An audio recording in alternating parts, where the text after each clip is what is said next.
Hello, welcome to DIY Salvation's TROM Talk. I'm Mary Tandry, and today I'll tell you the most common reason why you can't seem to get that man you've just met out of your mind. Now you've met a man, whether through mutual friends, work, school, or chance encounter. You find him interesting, then afterwards, you cannot stop thinking about him. You wish you could, yet can't, and now your mind is not such a comfortable place anymore. Maybe you have a crush, maybe not. You just can't wrap your wits round what's going on. He's got your attention and you want his. You try and flirt the next time you see him, but to no avail. He is either not interested in you, or he is the sort that wouldn't know a good flirting if one came up and bit him. He has so much of your attention, yet you have hardly any of his, and it is so unfair. Let's try and understand this. Let's start by learning a bit about life itself. In TROM we begin to understand life by understanding the nature of postulates. A postulate is a wish, a desire, or an intention. There are 4 basic postulates that govern life: to know, to not know, to be known, to not be known. Postulates can interact with each other in many ways. They can agree with each other. They can conflict with each other. One postulate can overwhelm the other and change it. If you ask a question and you get an answer, then to know and to be known are in agreement.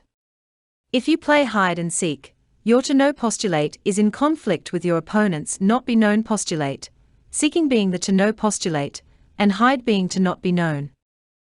You can be overwhelmed by someone's must be known postulate. That is just a to be known postulate with a lot of intensity behind it. If the postulate is intense enough, you will continue to know that person, so to speak, even if they are not around. Which brings us back to the man you cannot get out of your mind.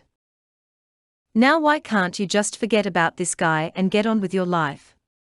Why can't it be just that simple? Because in examining postulates and the nature of life, we find there are 2 activities in this universe that are futile. I will give you this one first, as it is the easier to understand. Trying to know something that has not been brought into existence to be known is an act of futility. I mean, you can't know about green cats, for example, because green cats simply don't exist. So just apply that same logic to the reverse. It is futile to try and not know something that has been brought into this universe to be known. In your case, this man has such an intense, must be known postulate that he is nearly impossible to forget. He forces you to know him, and it does not go away. Now it is quite natural that you try and get his attention too. You believe this will even the score and balance things. But the man ignores your efforts to get his attention. And that makes it even worse as far as trying to get him out of your mind, because now you start thinking maybe there is something wrong with you, maybe you are not so attractive and charming as you thought. Maybe the problem is not with you, being confident in how attractive and charming you are, maybe he is just an idiot that can't see a good thing when it is right in front of him, and the thought just makes you more resentful of him, making him plague your thoughts even more so. For starters, don't take this personally. There's probably nothing wrong with you. And there is not really anything wrong with him, other than he is in a compulsive condition regarding the games he plays in life, for the person who is compulsively postulating he must be known is actually putting out 2 postulates. It's a must be known postulate, and simultaneously a must not know postulate. Those who intensely want to be known by others really aren't that interested in knowing others. To put it in other words, his desire to be interesting blinds himself to you and others around him.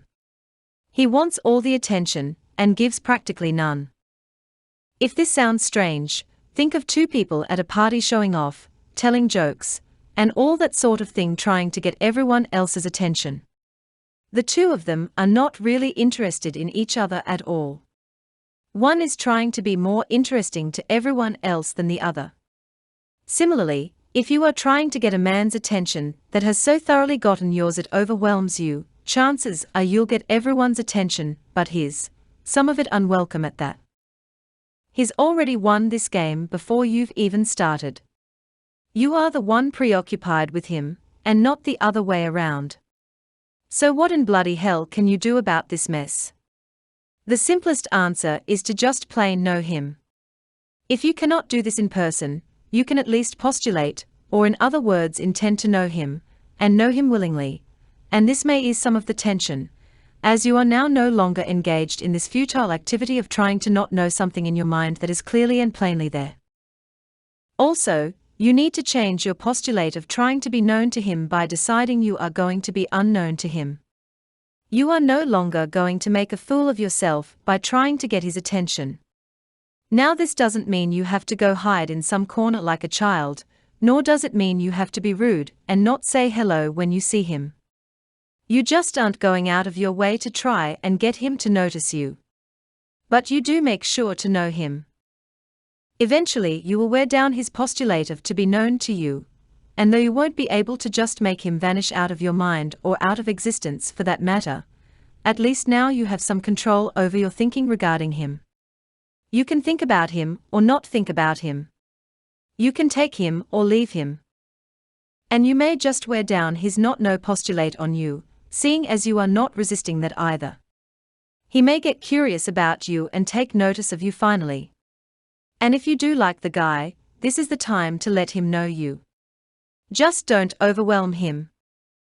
I want you to thoroughly understand this concept of wearing down someone's postulates by agreeing with them. If you ask a question, or the to-know postulate, and get an answer, you don't then keep asking that question, right? The answer is made known to you. If you hide something and no one can find it, you don't try hiding it again now, do you? That would be your to not be known postulate at work. Think about how many times you have gotten what you want, and then get bored with it, and then eventually get rid of it. And consider, if you continually rejected everyone around you and then one day they were all gone, you'd probably change your postulate and want them back, right? Lastly, consider how movie stars, before they started acting, they wanted all sorts of attention. Now they get so much attention they are sick of it, and don't even want to go out in public, though there are exceptions to that. People change their postulates once they are fulfilled. So you compliment, or fulfill his postulates, and he has the freedom now to change them, and most likely will. All this may sound like manipulation, but it doesn't have to be if it is carried out with an honorable intent of ending the compulsive game between you and this person, and establishing communication instead. You are actually doing yourself and him a favor once you have fulfilled his postulates, which allows him to comfortably change his. You both now have a little more freedom in this matter. All right then. Now if you have watched this video and said to yourself, this is not really what's going on and I don't think it's going to handle it, then something else could be going on, which I will discuss in the next TROM Talk video. In the meantime, feel free to browse our channel. If you want to educate yourself more about this subject of postulates, we have a playlist for that. And if you want to find out more about TROM in general, we've made an introductory video showing exactly how to study it. In any case, thank you for watching. Please like, comment and subscribe so as not to miss out on anything we put up in the future. And you can also write us at tromguides@gmail.com. This has been a presentation of DIY Salvation.